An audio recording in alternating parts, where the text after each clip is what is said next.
तपाईले कति हान्नुहुन्छ त? मैले चाहिँ त्यस्तो खासै छैन सर, भर्खर आएको मान्छे म त त्यस्तो खासै। ठिकै छ है। अब केटाहरू सिरियस भइरहेछन् किन हो, म ऋषि धमला त होइन, तर केटाहरू खुलेर चाहिँ अलि दिनु पर्यो कि गाइज, दिनु पर्यो एकदम एकदम होइन, एकदम मलाई बिन्दास गरिकन दिनु पर्यो कि डराएर होइन। ल उहाँको चाहिँ गर्लफ्रेन्डको फोन आएको आइज जस्तो छ, उठाइदियो हुन्छ।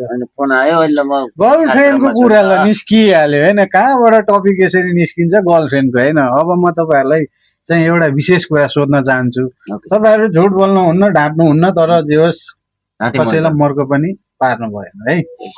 म यति सोध्न चाहन्छु हाम्रो तामाङ सोल्टीलाई। तामाङ सोल्टी ल भन्नुहोस्, तपाईँको बाल्यकाल र टिनेज अनि जवानी कसरी बित्दैछ? ल बाल्यकाल कसरी बित्यो, टिनेज कसरी बित्यो र जवानी कसरी बितिरहेछ? अब जवानी बाल्यकाल त अब त्यसै बितिहाल्यो होइन। अब के गरियो बाल्यकालमा? जवानी भनेको अब यस्तै हो, बाहिर हिँड्दै कमाउँदै खाँदै बितिरहेछ।